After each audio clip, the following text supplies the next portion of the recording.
तो friends, welcome to editorial analysis by simplified civil services. आज 13 दिसंबर को टोटल 4 आर्टिकल डिस्कस करेंगे। फर्स्ट आर्टिकल जो डिस्कस किया जाएगा वो है गेम चेंजर। ये बहुत ज़्यादा इंपॉर्टेंट आर्टिकल है प्री और मेंस पर्सपेक्टिव से। सिकल सेल के बारे में बात करेंगे, जिसे सरकार के द्वारा एलिमिनेट करने की बात की जा रही है बाय 2047 तक इंडियन गवर्नमेंट के द्वारा। सिकल सेल डिसीज़ के बारे में बात की जाएगी प्रीलिम्स के पर्सपेक्टिव से, और बीटा थैलेसीमिया डिसीज़ के बारे में बात करेंगे। जो रीसेंट जो है स्टडी हुई है, जो रीसेंट अप्रूवल हुए हैं ड्रग के, उसके बारे में भी हम बात करेंगे। इन सारे डिसीज़ को ट्रीटमेंट करने के लिए काफ़ी इंपॉर्टेंट ये आर्टिकल है प्री और मेंस दोनों पर्सपेक्टिव से। नेक्स्ट आर्टिकल जो डिस्कस किया जाएगा वो है इंडियन एक्सट्रीम रेनफॉल कॉरिडोर। इसमें हम कॉरिडोर के बारे में बात करेंगे, ये भी काफ़ी इंपॉर्टेंट है। नेक्स्ट आर्टिकल जो डिस्कस करेंगे वो है Pompe disease, rare genetic disease है। आज डिसीज़ बहुत ज़्यादा पढ़ रहे हैं, इस डिसीज़ को भी कवर किया जाएगा, प्रीलिम्स में पूछा जा सकता है। और हमारा लास्ट आर्टिकल है शुगर का जो डेटा है उसके बारे में डिस्कस किया जाएगा। कितना प्रोडक्शन हुआ है पिछले 4 से 5 सालों में, एक्सपोर्ट कितना हो रहा है, और जो इथेनॉल ब्लेंडिंग के लिए हम इथेनॉल प्रोड्यूस कर रहे हैं वो कहाँ से आ रहा है, उसका डेटा भी देखा जाएगा। डेटाबेस क्वेश्चन प्रीलिम्स में बहुत पूछे जाते हैं। अगर आपको कंटेंट पसंद आ रहा है तो प्लीज़ लाइक करिए, शेयर करिए और सब्सक्राइब करिए। आइए शुरू करते हैं हमारा एनालिसिस। फर्स्ट आर्टिकल है गेम चेंजर। यह आर्टिकल द हिंदू में आया है। GS3 साइंस एंड टेक्नोलॉजी के पर्सपेक्टिव से, मेंस के पर्सपेक्टिव से बहुत इंपॉर्टेंट है, प्री के पर्सपेक्टिव से और भी ज़्यादा इम्पॉर्टेंट है। प्रीलिम्स के पर्सपेक्टिव से हम स्टेम सेल के बारे में समझेंगे, स्टेम सेल होती क्या है। दूसरा, हम लोग जीन एडिटिंग टेक्नोलॉजी के बारे में भी बात करेंगे। थर्ड, हम 2 डिसीज़ के बारे में बात करेंगे, सिकल सेल एनीमिया डिसीज़ के बारे में, और जो नेक्स्ट डिसीज़ के बारे में बात करेंगे वो है बीटा थैलेसीमिया। ये डिसीज़ को डिस्कस करेंगे, ये बहुत इंपॉर्टेंट है प्रीलिम्स पर्सपेक्टिव से। यह आर्टिकल भी बहुत इंपॉर्टेंट है प्री पर्सपेक्टिव से और मेंस पर्सपेक्टिव से भी। शुरू करते हैं आर्टिकल। उससे पहले स्टेम सेल को समझते हैं, है ना। जो बेसिक चीज़ें हैं उसको समझ लेते हैं। स्टेम सेल बेसिकली होता क्या है, बॉडी का रॉ मटेरियल है, ठीक है। स्टेम सेल क्या है, बॉडी का रॉ मटेरियल। इसका मतलब बॉडी किससे बनती होगी, इन्हीं छोटी छोटी सेल्स से बनती होगी। Cells from which other cells with specialise function are generated, ठीक है। स्टेम सेल मतलब एकदम जो नई सेल बनी है उसको स्टेम सेल कहा गया है। फिर वो बड़ी होकर के क्या करती है, किसी स्पेशलाइज सेल का फंक्शन करने लगती है ना। जैसे छोटी छोटी सेल से मिलकर टिश्यूज़ बनते हैं, टिश्यूज़ से ऑर्गन बनते हैं। तो शुरुआत में जो सेल होती है उसका नाम क्या होता है, स्टेम सेल। फिर वो जब स्पेशलाइज फंक्शन करने लगती है तो उसका फिर पर्टिकुलर जो फंक्शन होगा उस हिसाब से नाम बदल जाएगा। तो स्टेम सेल हमें समझ में आ गया है। स्टेम सेल थेरेपी के बारे में इसमें बात करेंगे आर्टिकल में। शुरू करते हैं article. Less than a month after the UK drug regulator approved Casgevy, the gene therapy to treat people about 12 with sickle cell disease and beta thalassemia, the US FDA has approved 2 gene therapies, Casgevy and Lyfgenia, to treat sickle cell disease in patient over 12। ठीक है, तो recently UK के जो drug regulator हैं उन्होंने gene therapy को क्या कर दिया गया है, अप्रूव कर दिया गया है। कौन कौन सी जीन थेरेपी को अप्रूव किया है, एक है कासगेवी और दूसरी है लाइफजीनिया। इसका रोल क्या है, to treat sickle cell anaemia disease, ठीक है। और दूसरे का रोल क्या है, दूसरे का रोल है बीटा थैलेसीमिया को क्या करना, ट्रीट करना, ठीक है। तो पहली बार जीन थेरेपी का यूज़ किया जा रहा है, फर्स्ट टाइम अप्रूव किया गया है जीन एडिटिंग टेक्नोलॉजी का। कौन सी जीन एडिटिंग टेक्नोलॉजी को यूज़ कर रहे हैं हम, क्रिस्पर कास9, ठीक है। ये CAS9 क्या है, ये प्रोटीन है। ये कैसे काम करता है जीन एडिटिंग ये भी समझ लेते हैं, ठीक है। सबसे पहले तो अपने को वो साइट पहचाननी पड़ेगी, सबसे पहले वो जीन पहचानना पड़ेगा जिसके कारण ये डिसीज़ हो रही है, ठीक है। सिकल सेल डिसीज़ जो डिसऑर्डर है वो पर्टिकुलर किसी जीन के कारण हो रहा है। ये डिसऑर्डर सिंगल जीन चेंज होने के कारण ये डिसऑर्डर होता है।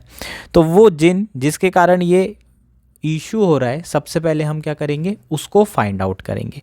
जैसे ही वो जीन मिल जाता है हमें जीन, फिर हम क्या करेंगे, सिमिलर तरीके का RNA हम बॉडी में इंजेक्ट करेंगे, ठीक है। कोई वेक्टर लेंगे और सिमिलर आरएनए इस डीएनए के साथ अटैच हो जाएगा, जो पर्टिकुलर हमें जीन को एडिट करना है या कट करना है। Cas9 हमारा सीजर का काम करता है। जैसे ही ये आरएनए इसके साथ डीएनए के साथ मिंगल हो जाएगा, अटैच हो जाएगा, उसके बाद फिर Cas9 उस पर्टिकुलर जगह जाके इसको काट देगा, ठीक है, जो जीन हमें नहीं चाहिए। जैसे ही इसको कट किया जाएगा, वापस टेंडेंसी क्या होती है, नेचुरल हीलिंग की। आपने कट कर दिया तो ये जो बचा हुआ डीएनए होगा वो एक दूसरे को तुरंत जोड़ने लगेंगे, नेचुरल टेंडेंसी होगी, और जो हमारा ख़राब जीन है वो बाहर हो जाएगा कट होने के बाद, और जो अच्छा जीन होगा वो वापस जुड़ जाएंगे, ठीक है। तो इस तरीके से जो पर्टिकुलर जीन के कारण डिसीज़ हो रही थी वो जीन को हम क्या कर पा रहे हैं, कट कर पा रहे हैं, है ना। कट कॉपी पेस्ट वाली ये मैकेनिज़्म है। तो इसी मैकेनिज़्म का हम इस पर्टिकुलरली सिकल सेल डिसीज़ को ठीक करने के लिए यूज़ कर रहे हैं, ठीक है। आगे बात करते हैं। Its decision on approving Casgevy gene therapy for treating beta thalassemia is expected by March 2024, ठीक है। तो Casgevy gene therapy का इस्तेमाल बीटा थैलेसीमिया में किया जाता है। इसके लिए अप्रूवल एक्सपेक्टेड है मार्च 24 में। सिकल सेल डिसीजेस के लिए ऑलरेडी अप्रूवल मिल चुका है। सिकल सेल जो डिसीज़ है उसके लिए हम कौन सी यूज़ कर रहे हैं, कासगेवी जीन थेरेपी यूज़ कर रहे हैं। ये आपको याद रखना है, ठीक है, कासगेवी जीन थेरेपी का नाम, ठीक। ये दोनों वर्ड आपको पूछे जा सकते हैं प्रीलिम्स में। ये कौन सी डिसीज़ को ट्रीट करने के लिए ये एडिटिंग टेक्नोलॉजी यूज़ की जा रही है। This landmark decision mark the beginning of gene therapy using the CRISPR-Cas9 tool to treat disease that could otherwise be cured only through bone marrow transplantation. ये जो डिसीज़ है सिर्फ बोन मैरो ट्रांसप्लांटेशन से जो कि ठीक हो सकती थी, अब जीन एडिटिंग टेक्नोलॉजी से इसे ट्रीट किया जा सकता है। बोन मैरो ट्रांसप्लांटेशन करना इतना आसान नहीं है। पर्टिकुलर आदमी का बोन मैरो ढूंढना पड़ता है, फिर उसको आप इंजेक्ट करते हैं ना, रिप्लेस करते हैं। फिर आपकी बॉडी अगर रिजेक्ट ना करे तभी वो रिप्लेस हो पाएगा, ठीक है। बोन मैरो में स्टेम सेल प्रोड्यूस होते हैं और उसी के थ्रू हमें हेल्दी सेल्स मिलते हैं। यहाँ हम क्या कर रहे हैं, पर्टिकुलर जीन को ही एडिट कर दे रहे हैं। समझ में आया क्या? आगे बात करते हैं। While the Lyfgenia uses a disabled antivirus as a vector to introduce into the blood stem cell a new gene for haemoglobin that mimics the healthy versions. Casgevy uses the gene editing tool for CRISPR-Cas9 to disable the particular gene BCL11A that turn off fetal hemoglobin production in a blood stem cell. ठीक है, तो जो लाइफजीनिया है वो क्या कर रहा है, वो डिसेबल लेंटीवायरस का यूज़ कर रहे हैं उसको एज अ वेक्टर, है ना। लाइफजीनिया को हम क्या कर रहे हैं, उस जो लाइफजीनिया जीन थेरेपी है उसमें हम पर्टिकुलरली एक वेक्टर भेज रहे हैं। वेक्टर के थ्रू हम एक नया जीन इंट्रोड्यूस कर रहे हैं। वो जीन जो है हेल्दी वर्जन वाले जीन को मिमिक करेगा। जो दूसरा वाला है कासगेवी, उसमें हम जीन एडिटिंग टेक्नोलॉजी का यूज़ कर रहे हैं, CRISPR-Cas9। वो पर्टिकुलरली जो जीन है उसको क्या करेगा, कट करेगा। कौन से जीन को कट कर रहा है, BCL11A। इस जीन को वो कट कर देगा और जैसे ही ये जीन, इसी के कारण बेसिकली जो सिकल सेल एनीमिया डिसीज़ है वो इसी के कारण हो रही थी। अब इसको कट कर दिया तो ये जो प्रॉब्लम है वो होना बंद हो जाएगी। While about 10% of adult continue to produce foetal haemoglobin, in others the BCLA gene prevents the production of foetal haemoglobin. ठीक है, जितने लोगों को ट्रीट करने की कोशिश की जा रही है, 10% ऐसे हैं जो एडिटिंग के बाद भी फोर्टल हीमोग्लोबिन प्रोड्यूस कर रहे हैं, लेकिन रेस्ट 90% ये फोर्टल हीमोग्लोबिन क्या नहीं करेंगे, प्रोड्यूस नहीं करेंगे। इसका मतलब मैंने BCLA को काट दिया तो क्या होगा, प्रिवेंट हो जाएगा उससे फोर्टल हीमोग्लोबिन का प्रोडक्शन, और इसी कारण से सिकल सेल एनीमिया भी हमें हो रहा था। ठीक है, सिकल सेल डिसीज़ क्या है अब समझते हैं।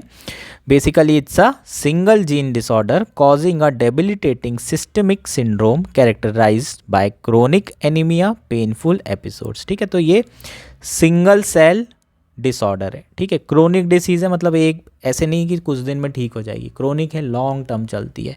इसका सिर्फ एक ही ट्रीटमेंट है, एक तो ब्लड ट्रांसफ्यूज़ करना रहता है, ठीक है, उससे आपको रिलीफ मिलता है बार बार ब्लड ट्रांसफ्यूजन करने से। और दूसरा है बोन मैरो ट्रांसप्लांटेशन, और ये नई जो है जीन एडिटिंग आया है, ये हमारा थर्ड ट्रीटमेंट हो जाएगा। ठीक, तो बेसिकली ये सिंगल जीन डिसऑर्डर है जिसके कारण जो है बहुत ज़्यादा पेनफुल एपिसोड्स होते हैं, एनीमिया होता है ना, जो आपके अंदर आरबीसी है, रेड ब्लड सेल, वो हेल्दी रेड ब्लड सेल बहुत जल्दी ख़त्म होने लगता है, और इसके ख़त्म होने से RBC, red blood cell, haemoglobin आपके पूरे बॉडी में ऑक्सीजन लेके जाता है। आरबीसी अगर हेल्दी आरबीसी ख़त्म होने लगेगा तो आपको पेन होता है, बहुत ज़्यादा है, पेनफुल एपिसोड्स आपको फेस करना पड़ता है। ठीक है, बेसिकली ये होता क्यों है? It is caused by due to dysfunctional red cell due to abnormal haemoglobin. जो हीमोग्लोबिन है वो एबनॉर्मल होता है, जो हीमोग्लोबिन है वो फोइटल हो जाता है, सिकल शेप का हो जाता है, इसलिए इसका नाम क्या है? Sickle cell diseases. ठीक है, cells die early leaving a short age of healthy RBCs and can block blood flow causing pain. ठीक है, जो सेल्स होते हैं हेल्दी सेल्स आरबीसी, वो जल्दी जल्दी मरने लगते हैं, और उसी के कारण जो ब्लड फ्लो है वो ब्लॉक हो जाता है, ब्लड फ्लो नहीं हो पाता है, उसके कारण आपके शरीर में बहुत ज़्यादा पेन होता है। इसी को क्या कहते हैं हम? सिकल सेल डिसीज़ कहते हैं। दूसरा बीटा थैलेसीमिया, ये भी देख लेते हैं। It is an inherited blood disorder in which body does not make as much beta globin as it should be. ठीक है, ये इनहेरिटेड है, मतलब पेरेंट्स के थ्रू ही आता है। ठीक है, बच्चों में ब्लड डिसऑर्डर है ना, ये बेसिकली इनहेरिटेड ब्लड डिसऑर्डर है। इसमें क्या होता है? बॉडी बीटा ग्लोबिन प्रोड्यूस नहीं करती है, जिन लोगों को बीटा थैलेसीमिया होता है वो बीटा ग्लोबिन प्रोड्यूस नहीं करते। बीटा ग्लोबिन और अल्फा ग्लोबिन बिल्डिंग ब्लॉक होते हैं हीमोग्लोबिन के, है ना। अगर बीटा ग्लोबिन नहीं होगा तो हीमोग्लोबिन इतनी मात्रा में प्रोड्यूस नहीं होगा, और अगर आपको पता हो तो हीमोग्लोबिन ही हमारा क्या है? ऑक्सीजन कैरी करता है। अगर ये चीज़ें नहीं होगी सफिशेंट मात्रा में तो आपके बॉडी में क्या होगा? एनीमिया होगा, आपको बहुत पेन होगा, क्योंकि ब्लड फ्लो उतना अच्छे से नहीं होगा। बेसिकली काफ़ी सिमिलर है सिकल सेल और बीटा थैलेसीमिया डिसीज़। ठीक, और इसी का ट्रीटमेंट हम इस पद्धति से कर रहे हैं, ये आर्टिकल बेसिकली आया है। ठीक है, तो इसमें कुछ डेटा दिया हुआ है कि कितने लोगों के ऊपर ट्रायल किया और उसका क्या रिजल्ट आया, ये डेटा आप एक बार देख सकते हैं। अब आगे बात करते हैं। Both gene therapies use patient own blood cell for gene editing. ठीक है, इसमें हम क्या कर रहे हैं? पेशेंट की खुद की ब्लड सेल यूज़ कर रहे हैं। ठीक है, ब्लड सेल यूज़ करके स्टेम सेल बाहर निकाले जाएंगे। समझ में आया क्या? The number of patients who can potentially be treated will be huge as this treatment do not rely on matching bone marrow donors। ठीक है, तो बहुत ज़्यादा पोटेंशियल है, क्योंकि लोगों के खुद के ब्लड सेल यूज़ कर रहे हैं, उन्हीं की स्टेम सेल यहाँ पर यूज़ की जा रही है, वापस उसे इंजेक्ट की जा रही है स्टेम सेल्स को। ठीक है, और फिर वो स्टेम सेल्स को हमने एडिट कर दिया, एडिट करके हमने वापस ट्रांसफ्यूज़ कर दिया, और ट्रांसफ्यूज़ करने के बाद वो जो हमारी स्टेम सेल होगी वो पर्टिकुलरली हेल्दी सेल्स बनाना शुरू कर देगी। हम उसमें क्या करेंगे? उसमें इंफॉर्मेशन डाल के भेजेंगे कि आपको ये पर्टिकुलर ऑर्गन बनाना है, जो हेल्दी आरबीसी है वो बनाना है। तो वो सारी चीज़ें हम करके अगर इंजेक्ट करेंगे तो हमारी जो स्टेम सेल्स हैं वो बॉडी में आने के बाद हेल्दी जो है आरबीसी बनाएगी, और हेल्दी आरबीसी बनेगी तो आरबीसी की मात्रा कम नहीं होगी, और आरबीसी की मात्रा कम नहीं होगी तो सिकल सेल डिसीज़ वाली प्रॉब्लम ख़त्म हो जाएगी। होपफुली ये चीज़ें आपको समझ में आ रही है।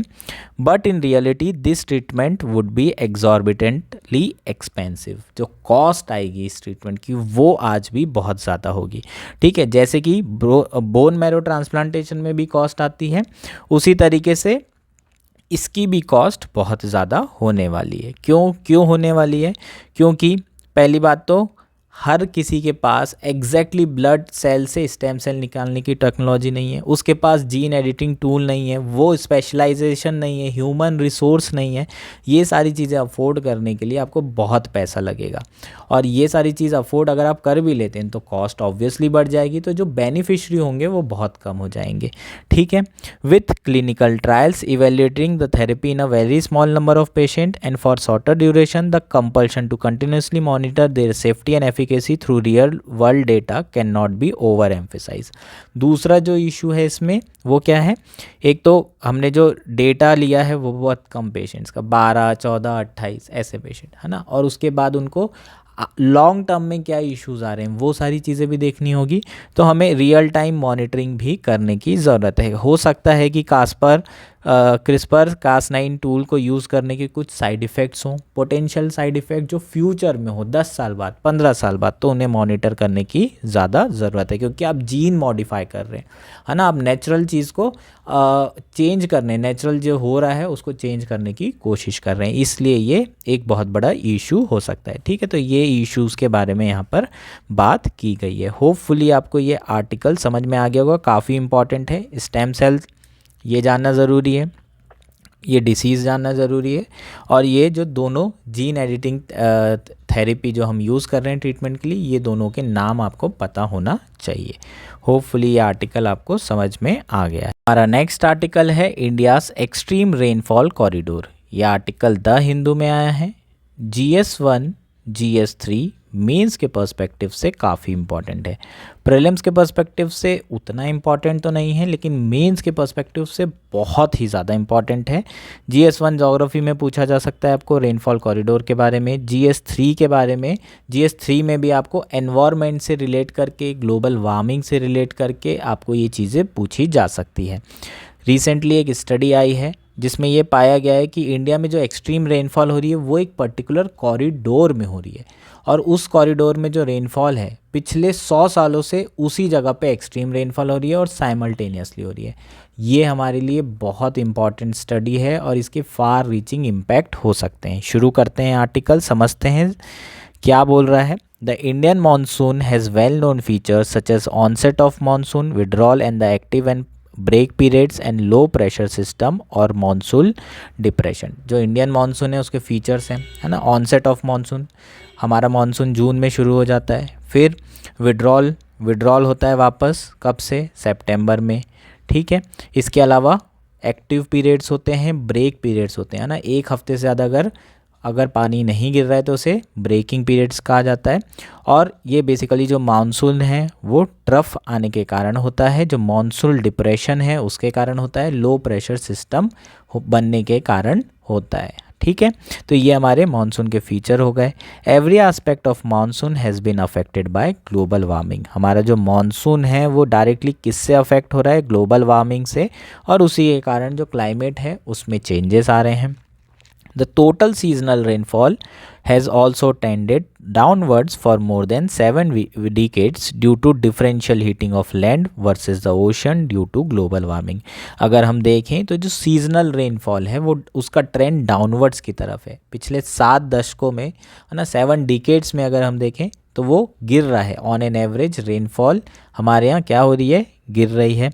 उसका रीज़न क्या है, क्योंकि डिफरेंशियल हीटिंग हो रही है लैंड में और सी में। इसके कारण जो लोकल मानसून है वो बेसिकली कम हो रहा है ना। जो मानसून रेनफॉल है वो कम हो रही है, और इसका किसका डायरेक्ट इम्पैक्ट है इसमें, ग्लोबल वार्मिंग का। However this trends has been distributed unevenly through the monsoon season as manifest in long duration but lower intensity of dry spell. ठीक है, लेकिन ये जो ट्रेंड है वो डिस्ट्रीब्यूटेड इवनली डिस्ट्रीब्यूट नहीं हो रहा है। कहीं पर बहुत ज़्यादा पानी गिर रहा है, कहीं पर बहुत ज़्यादा सूखा आ गया है। बिहार का आधा क्षेत्र सूखे में है और आधा क्षेत्र बाढ़ में। तो इस तरीके के अनइवन डिस्ट्रीब्यूशन हमें देखने को मिल रहे हैं। While the India meteorological department has made progress in forecasting extremes, multiple factors can combine to still produce devastating heavy rain events that remain hard to anticipate। ठीक है, IMD की बात कर रहे हैं, मिनिस्ट्री ऑफ अर्थ साइंस में आता है। IMD हमारा क्या करता है, वेदर फोरकास्ट करता है। टू बी ऑनेस्ट, अगर आप IMD की बात करें तो IMD से बड़ा फेलियर कोई भी नहीं है। पिछले 10 या 12 सालों में अगर उठा के देखोगे तो इन लोगों ने कभी सही फोरकास्ट किया ही नहीं है। ये बोलते हैं सूखा पड़ेगा, वहाँ पर ढेर पानी आ जाता है। ये इवन मतलब आप इंटरनेट साइट पे जाओ और आप देखो वेदर फोरकास्टिंग, तुरंत आ जाएगा, पानी नहीं आने वाला है, और फिर आता है कि 1 घंटे बाद पानी आना शुरू हो गया। तो IMD का जो रिकॉर्ड है वो बहुत ही डिस्मल है, बहुत ही ज़्यादा पुअर है। पिछले 10 से 12 सालों में उठा के देखोगे 8 या 9 बार इन लोगों ने अनसक्सेसफुली फोरकास्ट किया है। ठीक है, तो उसका कारण क्या है? क्योंकि मल्टीपल फैक्टर होते हैं, आप एक फैक्टर पे है ना रिलाई नहीं कर सकते, और स्टैटिस्टिकल सिस्टम है, डायनामिक नहीं है, चेंज नहीं हो पाता। ठीक है, तो सुपर कंप्यूटर लगेंगे, बहुत सारी चीज़ें लगेगी, बहुत सारी कमियां हैं हमारे IMD में, उस पर हम कभी और डिस्कस करेंगे। Where does the extreme rain occur? ठीक, India monsoon forecast rely heavily on its relation to El Nino and La Nina phenomena, although this relation hold only about 60% of time। ठीक है, तो ला लीना और एल नीनो पे हमारा जो monsoon है वो डिपेंड करता है। अगर एल नीनो आ रहा है तो समझ जाओ कि सूखा पड़ने वाला है, ला लीना आ रहा है तो समझ जाओ कि बारिश बहुत ज़्यादा होगी। एल नीनो में हीटिंग बहुत ज़्यादा होती है इक्वेटोरियल पैसिफिक ओशन में, और अपोजिट होता है किसमें? ला लीना में बहुत ज़्यादा कूलिंग होती है, उसके कारण पानी बरसात बहुत ज़्यादा होती है इंडिया में। पिछले 3 सालों से क्या आ रहा था? कौन से एपिसोड्स थे? ला लीना के, इसलिए पानी खूब आया। अभी जो है एल नीनो वापस शुरू होने वाला है, तो हमारा जो मानसून है कहीं ना कहीं एल नीनो और ला लीना से बहुत अफेक्ट होता है। 60% टाइम तो ये मान के चलो कि एल नीनो ला लीना से ही डिसाइड होता है कि इस बार पानी गिरेगा या फिर सूखा पड़ेगा। We also know of other global relation, but translating them to better prediction require careful modelling experiments. इसके अलावा भी बहुत सारी फेनोमेना हो रही है ग्लोबली, हम सबके बारे में जानते भी हैं, लेकिन उसको ट्रांसलेट करके प्रिडिक्ट कर पाना अपने एक्सपेरिमेंट में, इक्विपमेंट्स में, वो बहुत ज़्यादा मुश्किल काम है। Researchers also continuing to search for additional process understanding specially for high impact extreme rainfall event. Researcher जो है कंटिन्यूसली सर्च कर रहे हैं किसको समझने की, अलग जो ग्लोबल फेनोमेना है उनको समझने की, जिससे हाई रेनफॉल एक्सट्रीम इवेंट जो रेनफॉल हो रही है उसके जो इम्पैक्ट हैं या फिर जो एपिसोड्स हैं उसको समझने की, किस सिचुएशन में बहुत ज़्यादा पानी गिर रहा है, ताकि हम पहले से फोरकास्ट कर दें कि फ्लड आने वाला है, ताकि हमारे लोग पहले से बचाए जा सकें। ठीक है, इसलिए ये सारी स्टडी रिसर्च हो रही है।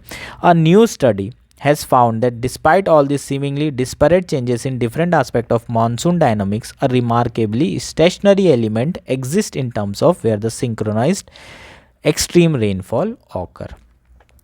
न्यू स्टडी अभी जो आई हुई है वो ये बता रही है कि इतना क्लाइमेट चेंज होने के बाद, ग्लोबल वार्मिंग आने के बाद, एक चीज़ आज भी स्टेशनरी है। वो क्या है? हमारा जो मॉनसून रेनफॉल है, एक्सट्रीम रेनफॉल इवेंट, वो सिंक्रोनाइज होते हैं और एक पर्टिकुलर हाईवे या कॉरिडोर में ही हो रहे हैं।